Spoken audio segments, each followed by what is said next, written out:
시청자 여러분 안녕하십니까? 수능 최종 리허설 역할을 하는 9월 모의평가가 치러졌습니다. 6월과 9월 평가원 모의고사는 입시 전략을 세울 때 중요한 이정표가 되는데요.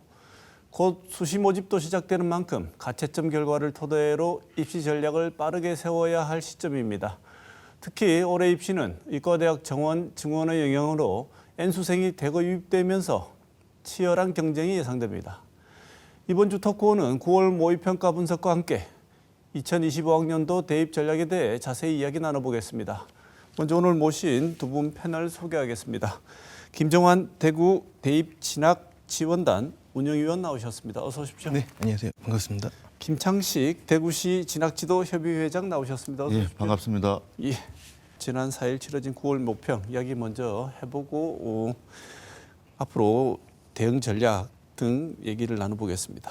전반적인 난이도, 그다음에 문제 내용과 방향 뭐 두루두루 포함해서 두 분 선생님 의견을 한번 들어보겠습니다. 김창식 선생님 먼저 말씀 주시죠. 예, 지난 6월 모의평가가 불수능에 비유된다면 이번 9월 모의평가는 물수능이라고 평가할 수 있습니다.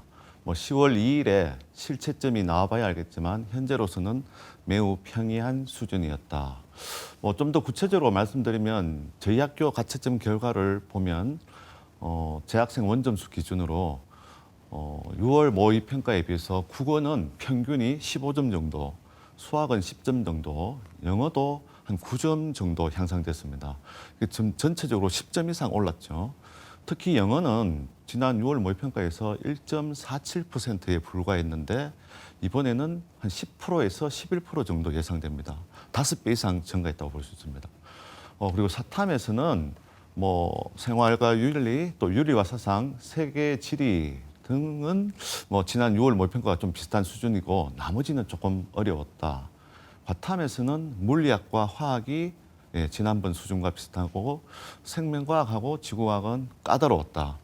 그리고 어떤 선생님들께서는 지구과학은 올해 치러진 시험 중에서 가장 난도가 높지 않았나 이런 평가도 있습니다. 네, 김정환 선생님 보시기도 그렇습니까? 네, 어떻게 보면 6월 모의평가는 너무 어려워서 문제였다면 이번 9월 모의평가는 너무 쉬워서 또 문제가 아닐까 싶습니다. 물론 쉽다고 해서 본인의 성적까지 좋은 건 아니겠지만 일단 난이도 자체가 조금 더 쉬웠기 때문에 학생들이 문제를 접하기 좀 더 여유로웠고 앞서 말씀 주셨던 것처럼 영어 같은 경우에는 1.47%에서 10% 혹은 15%까지만큼 엄청 많이 늘어났기 때문에 학생들이 6월 달에 느끼지 못했던 좀 마음의 여유를 가지지 않았을까라는 생각을 해봅니다. 9월 모평 같은 경우는 특히나 본 수능과 거의 이 시험 성격이라든지 내용, 난이도 이런 걸 최대한 맞춰서 올해 수능을 가늠해 볼 수 있는 가늠자로 역할을 하게 만드는 게 목표인데 수시 지금 지원을 해야 됩니다. 이런 상황에서 9월 모평 점수 결과를 가지고 남은 입시 어떻게 준비해야 될지 전략적인 어떤 진행 방향 어떻게 진행해야 될지 이번에는 김정환 선생님 먼저 말씀 주실까요? 9월이 너무 쉬웠기 때문에 혹시라도 이 쉬운 성적을 가지고 내가 수능 최저를 잘 만족할 수 있을 거다라는 기대감을 가지는 것에 있어서는 조금 조심할 필요가 있습니다. 말씀 주셨던 것처럼 9월 모의평가가 수능의 가늠자이긴 하지만 지난 6월 모의평가와 결이 많이 다른 상황입니다. 6월은 많이 어려웠고 9월은 많이 쉬웠다면 결국 수능의 방향은 이 중간 정도 혹은 조금 더 어려운 정도로도 갈 수 있다는 점을 생각을 해서 수시 지원에 있어서 고려를 해야 될 걸로 보여집니다. 네. 저 역시 그 가채점 결과에 일희일비할 때가 아니라 9월 모의평가에서 나타난 어떤 출제 경향을 보고 실제 수능에 대한 대비가 필요하다고 생각합니다. 가장 이번 구모에서 이제 관심을 가져야 될 것이 재학생들이 가장 약한 영역이 탐구입니다. 근데 탐구는 이번 구모도 쉽지 않았습니다. 그 재수생에 비해서 준비가 좀 미흡한 부분이 탐구 영역인데 탐구는 이렇게 어렵게 나온다만 이렇게 어렵게 나오면 실제 수능에서도 여전히 어렵게 나올 가능성이 높기 때문에 탐구에 대한 대비. 저 역시 또 국수영도 육모만큼일지는 몰라도 다시 어려워질 가능성이 있으니까 신중한 접근이 필요하다고 생각합니다. 네. 6월이 워낙 어려웠고 9월은 또 쉬워졌으니까 그렇게 된다면 특별한 일이 없는 한 대부분 성적이 올라갔을 것 같은데요. 근데 꼭 그렇지도 않은 것 같습니다. 이게 원점수 자체는 올라가 있긴 하지만 결국 원점수가 아니라 표준 점수 100분이 등급으로 대학을 간다고 봤을 때 또 그 점수는 쉬웠던 거랑 또 점수는 이렇게 꼭 연결되는 건 아닌 것 같습니다. 네. 그러면 본인 성적이 어떤 측면에서 내가 조금 그래도 상승세다, 하락세다 판단하려면 김창식 선생님 어떤 점을 주목해서 봐야 될까요? 이제 실채점 결과가 이제 구체적으로 나오면 알 수 있겠지만 실제로 그 뭐 등급이나 백분위에서 향상이 되었다면 우리 사회자님이 말씀하신 것처럼 소신이나 뭐 또 상향 지원까지 생각해 볼 수 있지만 그냥 원점수만 높을 뿐이고 실제 등급이나 백분위에서 높은 점수가 아니라면 신중한 접근이 필요하겠죠. 그러니까 표준화된 점수가 나와서 백분위를 보기 전에는 예. 9월 모평이 정확한 어떻게 보면 6월과 비교할 수 있는 가이드로 작동하기에는 무리가 있네요. 가채점을 바탕으로 해서 원서를 지원해야 되기 때문에 실질적인 점수는 아닐 수 있죠. 하지만 그렇더라도 하나의 가늠자이기 때문에 현재 가채점의 결과를 가지고 또 조금 더 확인을 해서 예상되는 백분위나 등급을 추정을 해봐야 될 것 같습니다. 지금 학교에서는 대충 추정치 제공하고 있지 않습니까? 뭐 입시기관이나 또 저희 또 대구 진학지도협의회에서 가채점 배치표를 제작했기 때문에 이런 자료들을 통해서 다음 주에 있을 수시 지원에 참고하고 있습니다. 네, 그렇다면은 그 결과를 가채점 결과에 대비해서 본인 위치를 어느 정도 파악했다면 그걸 바탕으로 수시 지원 전략을 가이드를 좀 해주신다면 어떤 게 있을까요? 만약에 이제 성적이 좀 오르는 추세라고 하면 뭐 수능까지도 조금 여유가 있다라고 생각을 하고 그 오르는 부분에 대해서 지원할 필요가 있습니다. 대신에 이번 9월 모의평가의 경우에도 N수생이 아직 다 유입되지 않았습니다. 그렇다면 성적이 오르고 있기 때문에 좀 더 여유를 가지긴 해야 되겠지만 너무 피상적으로 많이 오를 것이라는 기대감보다는 지금 정도 혹은 조금 더 오를 것이라는 것을 가지고 지원해야 하고 혹시라도 수능 점수가 좋지 않거나 어려울 수 있는 친구들의 경우에는 수시에서 마무리할 수 있도록 조금 안정적인 지원이 필요할 것 같습니다. 저도 동감인데 구체적으로 보면 6월 모의평가, 9월 모의평가 모두 성적이 좋은 친구들은 뭐 난이도 관계없이 성적이 좋은 친구들이니까 모의고사 성적에 맞는 대학이나 그보다 높은 수준의 대학을 수시에서 지원해 볼 수 있고 이제 가장 극적인 경우가 이 9월 모의평가가 쉬웠는데도 불구하고 성적이 6월 모의평가보다 하락한 친구들은 굉장히 고민이 될 거라고 생각합니다. 실제 수능에서도 좋은 성적을 기대하기 어렵기 때문에 가급적이면 수시 모집에서 소신이나 안정 지원을 해서 합격할 수 있도록 해야 되겠죠. 그리고 이제 육모보다 그러니까 이 9월 모의평가가 성적이 향상한 학생들은 아까도 말씀드린 것처럼 정말 실력이 향상된 건지 아니면 시험이 쉬워서 향상된 것처럼 보이는지를 잘 파악해서 실제로 성적이 향상된 거면 좀 과감한 지원이 가능하지만 그렇지 않으면 신중한 지원이 필요할 거라고 생각됩니다. 네, 지난해 조금 이른바 공정한 수능 얘기하면서 킬러 문항 배제를 했습니다. 변별력 확보를 위해서 작년에 마그마 수능이라는 말이 나온 여러 가지 이유가 됐던 것 같은데 올해 수능에도 만약에 비슷한 기조가 반영된다면 수험생 체감 난도는 어떻게 보십니까? 킬러 문항은 배제되었고 대신에 이번 9월 모의평가 같은 경우는 국어, 수학, 영어 영역 모두 EBS 연계 교재의 체감 연계율이 매우 높았습니다. 그래서 매우 쉽게 느껴졌는데 실제 수능은 그렇게 되지는 않으리라고 생각합니다.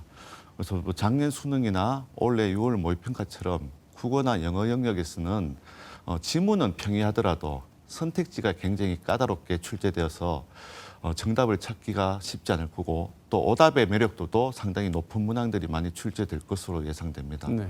뭐 수학에서도 킬러 문항은 배제되지만 뭐 계산력을 요구하는 시간이 많이 걸리는 중킬러 문항이 많이 출제되어서 변별력을 확보하지 않을까. 뭐 탐구는 앞서 말씀드린 것처럼 9월 모의평가에서도 뭐 적정 수준으로 출제됐다는 평가가 많기 때문에 아마 탐구는 구모와 비슷한 수준으로 출제되지 않을까 예상합니다. 네.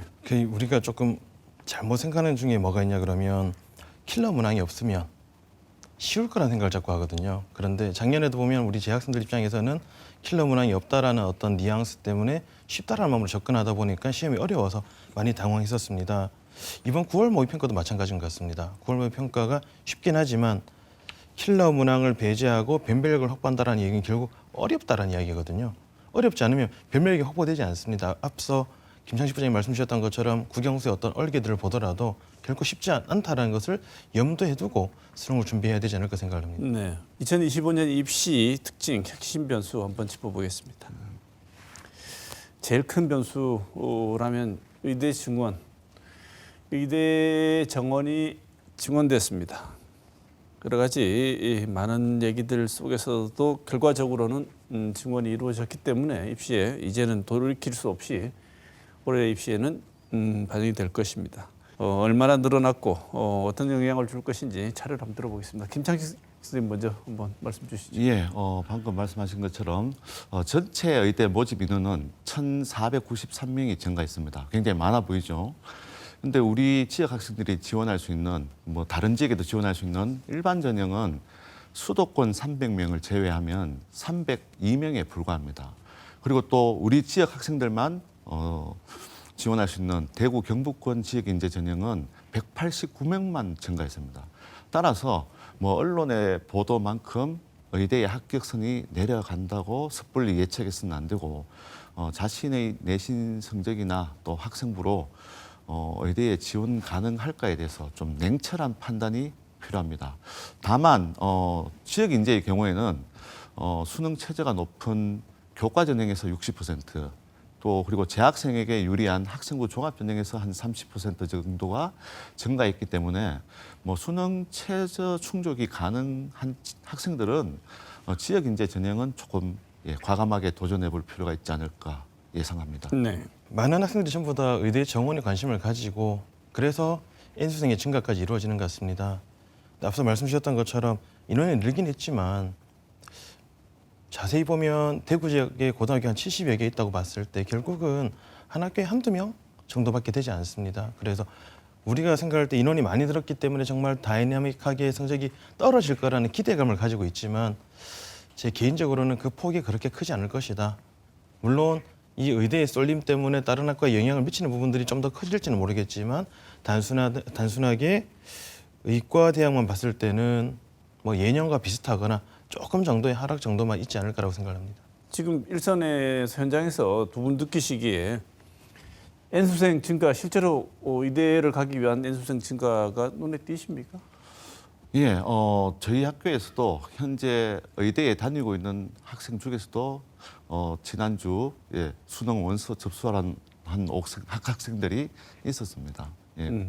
이것만 봐도 뭐 의대뿐만 아니라 약대를 다니고 있거나 또는 서울대, 연세대, 고려대를 다니고 있는 학생들 중에서 수능 원서를 다시 접수한 학생들이 꽤 있습니다. 네. 워낙 일찍부터 증원의 이야기가 있다 보니까 학생들이 준비하는 친구들도 있고요.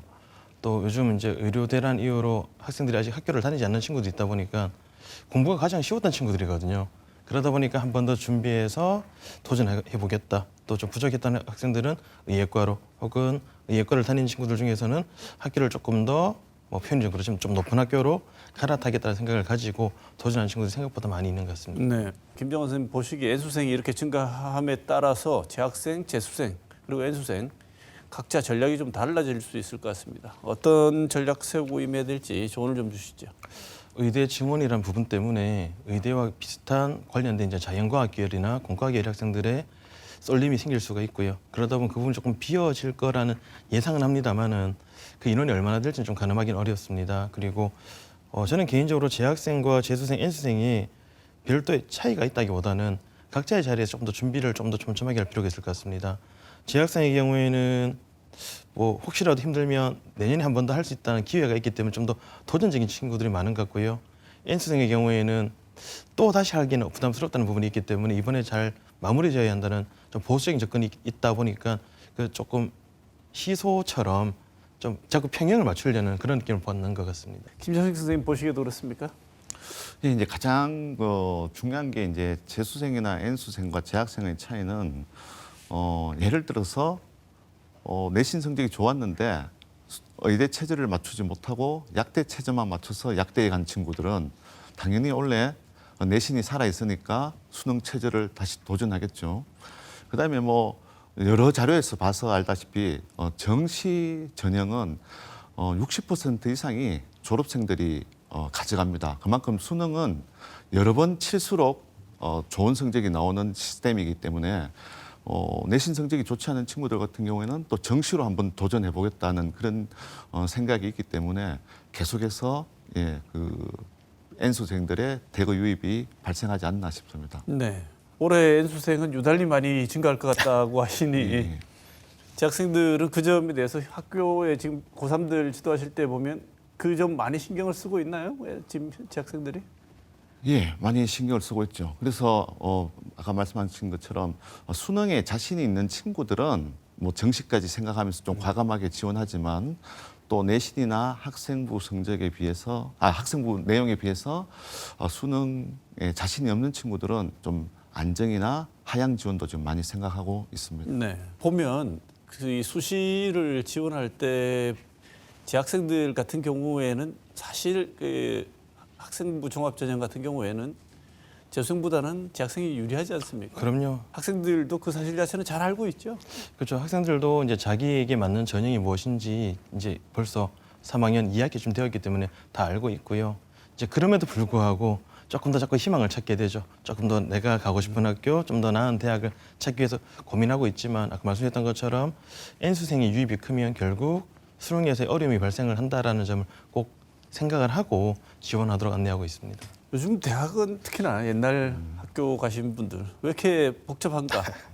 심지어 학교에 계신 교수님들도 입시 쪽으로 관여 안 하시는 교수님들은 전형을 잘 모르십니다. 네, 너무 맞습니다. 복잡해서. 그래서 심지어 그 학교에서도 이런 교육이 필요할 정도인데 올해에는 또 하나 생겼습니다. 이 학생의 전공 선택권을 보장해 준다는 취지에서 도입하게 된 내용이 있는데요. 그게 뭐냐면 무전공 전형입니다. 아직 사실 정확하게 학생들이나 학부형들도 다 이해를 못하고 계신 것 같아요. 이게 어떤 전형인지, 그다음에 수험생들이 이 무전공 전형을 혹시나 본인이 염두에 두고 있다면 조언이 필요할 것 같은데 이번에는 김정호 선생님 먼저 말씀하실까요? 네. 소위 문전공이라고 이야기하는 전공 자율 선택제가 확대가 되었습니다. 수도권에 51개 대 그리고 지방 국립대가 해당이 되는데 물론 나머지 대학에서도 현재 운영을 하고 있습니다. 앞서 말씀드린 의대 같은 경우는 증원이지만 이 무전공은 증원이 아니라 대학의 인원을 조정해서 가지고 오다 보니까 학과별 인원 차이가 엄청나게 날 수가 있습니다. 예를 들어서 작년에는 학생부 교과 전형으로 20명을 선발했던 학과가 있다면 올해는 1명이나 2명을 선발한 학과가 있다라는 거죠. 그러면 결국 20명일 때의 입학 결과랑 한두 명일 때 입학 결과는 다를 수가 있기 때문에 많이 좀 혼란스럽다라는 부분이 있고요. 또 반대로 올해 신설된 무전공 모집단의 경우에는 입결이 아무것도 없습니다. 그러다 보니까 학생들이 어느 정도의 가이드를 가지고 도전해야 될지에 고민을 하고 있습니다.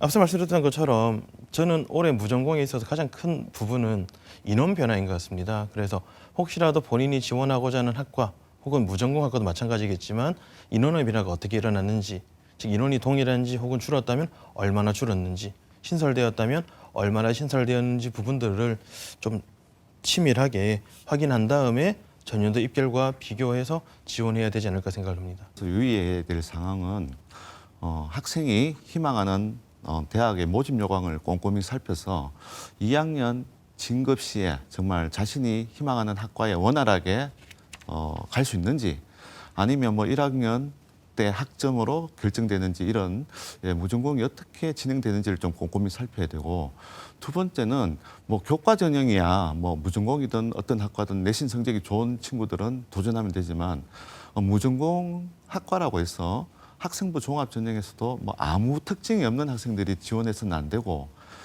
자기의 진로 목표가 뚜렷한 학생이 무전공에서도 학생부 종합 전형으로 지원할 필요가 있고 또 하나 이제 중요한 것은 수도권 주요 15개 대학을 보면 정시에서 무전공을 선발하는 비율이 50%입니다. 그리고 건국대에서 광운대 라인, 우리 흔히 뭐 건동, 홍숙, 뭐 국숭세단, 광명상가라고 하는 요 대학에서는 정시에서 무려 한 70%를 선발하기 때문에 정시 지원까지 염두를 두고 준비를 해야 되겠죠. 네. 무전공 선발하면 학과 선택이 내 의지에 따라 가능하다고 생각할 수 있을 것 같은데 실제로는 그렇지 않습니다.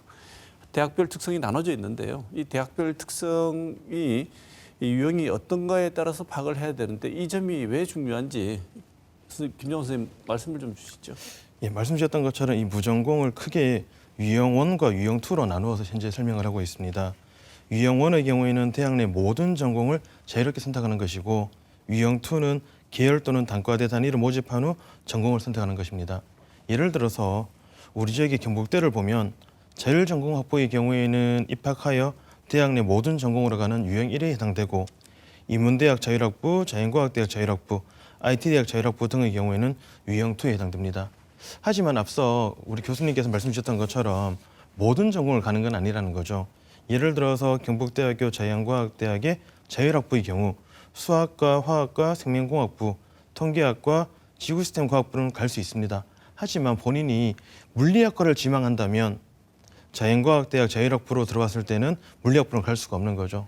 그리고 이게 학교마다 다 다르기 때문에 무전공을 그냥 무턱대고 쓰는 것이 아니라 본인이 지원하고자 하는 학과가 있는지를 꼭 확인하고 지원할 필요가 있겠습니다. 본인이 이 무전공 지원을 한번 해보겠다 이런 마음을 조금이라도 가지고 있는 학생이라면 어떤 프로세스를 거쳐서 이 학교 지원하는 데 선택을 해야 될지 예를 뭐 드시든지 아니면 그 절차를 쭉 한번 각 진행 절차마다 고려해야 될 지점이 어딘지 한번 살펴봐 주시죠.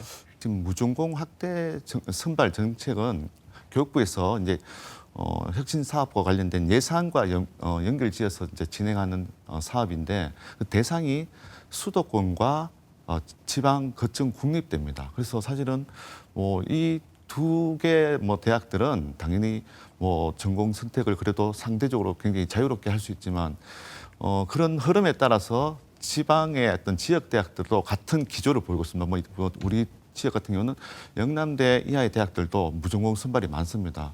그런데 이 대학들은 그 정부 예산하고 별개로 움직이기 때문에 그 학교의 어떤 특징이나 뭐 이런 것들을 꼼꼼히 다 살펴봐야 됩니다. 예를 들면 뭐 무전공도 인문 자연으로 나누어 뽑는 경우에는 인문 자연 뭐 아무 쪽이나 다 지원할 수 있는지 아니면 특정 계열로만 해야 되는지 아니면 또 아까 말씀드린 것처럼 이 전공으로 갔을 때 이 무전공으로 갔을 때 2학년 진급할 때 어느 정도까지 희망하는 대학을 갈 수 있는지 자기가 관심 있는 대학의 입학처에 꼭 확인할 필요가 있습니다. 네. 이 현상이 벌어질지 안 벌어질지는 잘 모르지만 현재 이런 조짐이 있다고는 하시는 얘기들이 있는데요. 이른바 말하는 사탐런입니다. 이과생이 아까 탐구가 좀 어렵다고 하시니까 이과 탐구 과목이 아니라 사회과학 탐구 영역을 선택을 해서 사회 탐구 영역에 뛰어들어서 이과생들이 여러 가지 또 다른 변수를 만들어낼 수 있다. 이런 걱정, 그다음에 전망들이 나오고 있는데 이게 어떤 의미가 있고 이런 계획이 있는 학생들에게 어떤 조언을 주시고 싶으신지 김정은 선생님 말씀 먼저 주시죠. 예, 사탐론이라는 것이 결국 올해 이제 대학의 전형들을 보면 예전에는 자연계열은 수학은 미적분과 기하, 그다음에 탐구는 과학탐구가 지정된 학교들이 많았습니다. 그런데 올해 같은 경우에는 이 지정이 해제된 학교들이 많이 있는 거죠. 그러다 보니까 사회탐구에 응시하더라도 수능최저 만족이라든지 혹은 지원이 가능하다 보니 과학탐구에서 많이 힘든 친구들은 사회탐구로 하나 혹은 두 개를 갈아타서 하면 더 잘 나오지 않을까 싶어서 도전하는 것 같습니다. 근데 이러다 보니까 또 반대로 과학탐구 인원이 줄어들어서 상대평가인이 등급별 인원이 감소하지 않을 거라는 걱정도 있는 것도 사실이긴 합니다.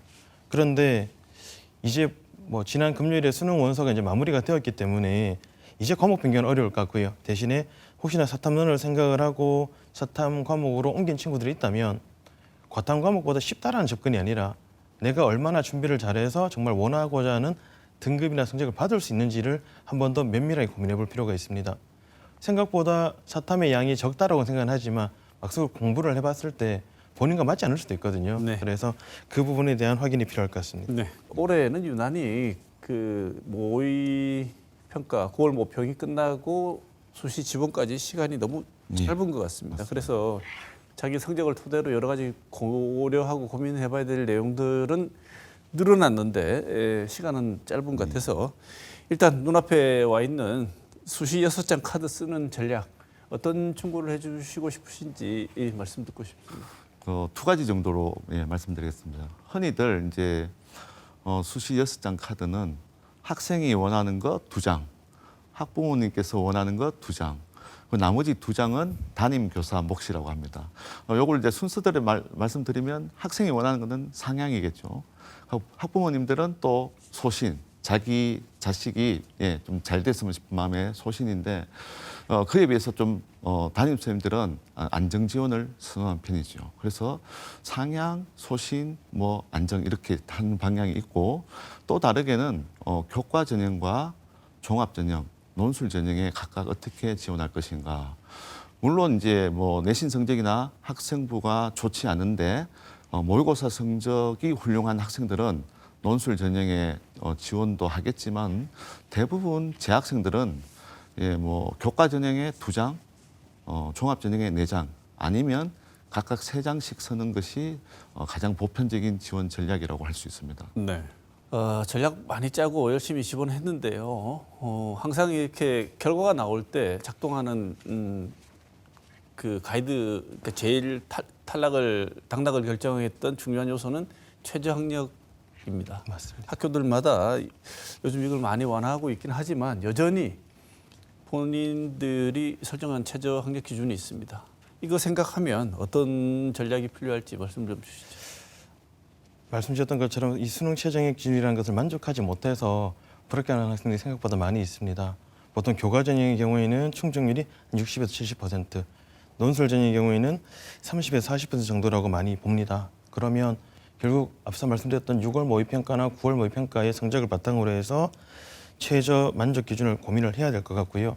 저는 또 한 가지 말씀드리고 싶은 것들은 최근에 그 최저학력 기준이 상위 2개 등급 합을 보는 학교들이 상당히 많이 있습니다.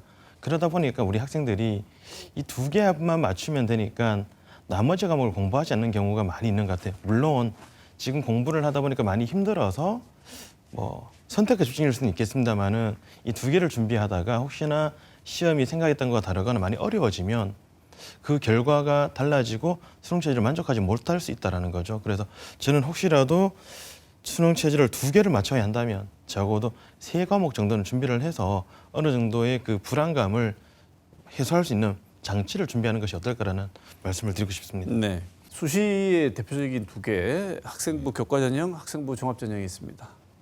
성적과 그동안의 생활 기록부 등을 토대로 해서 각자에게 맞는 전형이 따로 있을 것 같은데 해당 전형 준비하는 수험생들에게 주시고 싶은 조언은 어떤 게 있습니까? 예, 학생부 교과 전형은 당연히 내신 성적이 좋은 학생에게 유리하고 가장 중요한 게 수능 최저 충족입니다.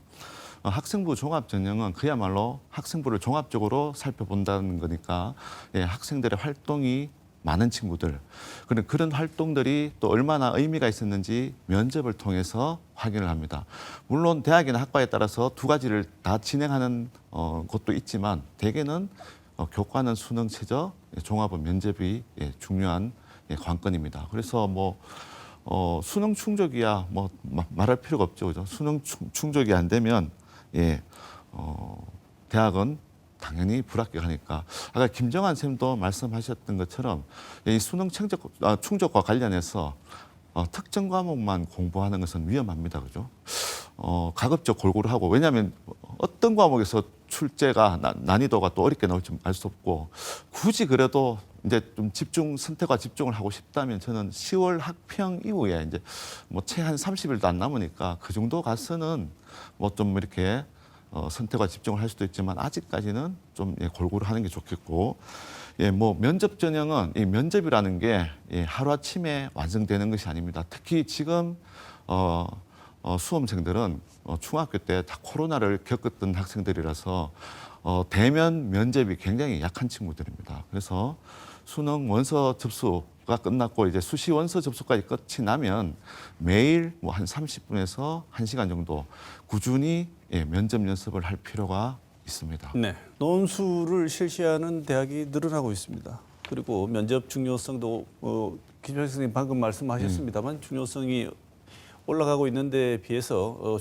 준비가 된 학생들은 많이 준비가 안 돼 있습니다. 그래서 연습을 해야 한다고 말씀 주셨는데 대학별 고사 면접이라든지 논술 어떻게 준비하는 게 바람직한지 말씀 좀 주시죠.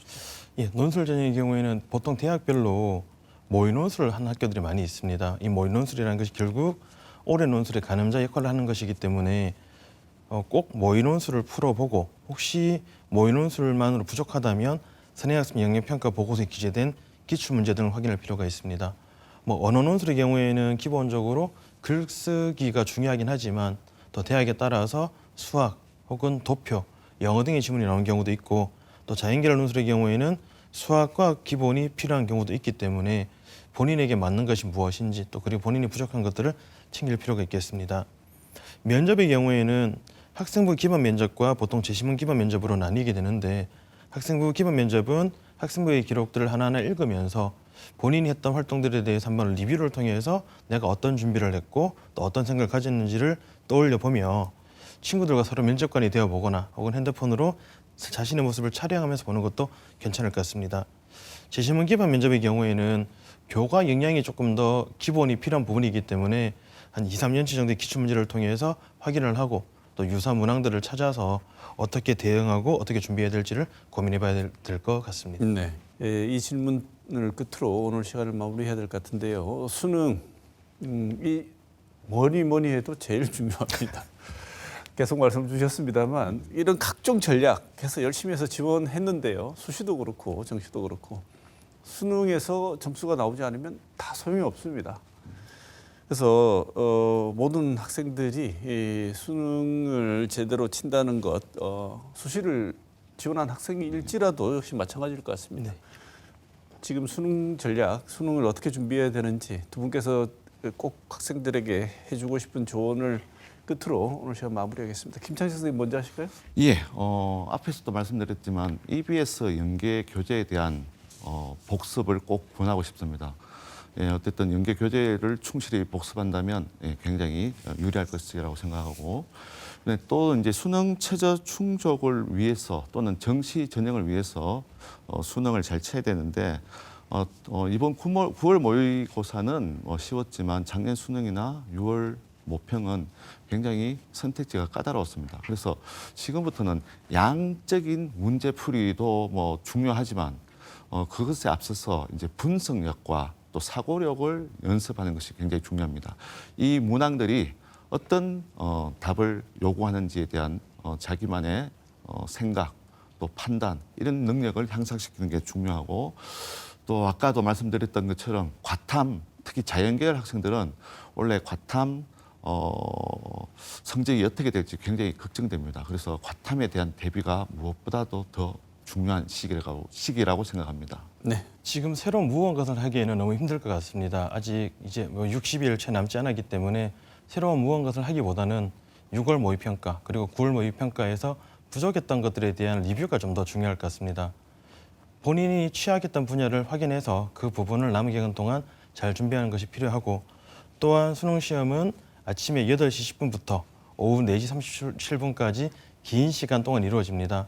이 시간을 버틸 수 있는 체력, 그리고 그 시간에 좀 더 집중할 수 있는 역량 등을 잘 준비하는 것이 필요할 것 같습니다. 앞으로 남은 기간 잘 준비한다면 꼭 본인이 원하는 결과를 잘 이룰 것이라고 생각합니다. 네. 자, 오늘 토크는 김정환 대구 대입진학지원단 운영위원, 김창식 대구시 진학지도협의회장 두 분 모시고 9월 모평 이후 평가와 수능 전략, 수시 전략 다 한번 살펴봤습니다. 두 분 오늘 좋은 말씀 감사드립니다. 고맙습니다. 예, 수고하셨습니다.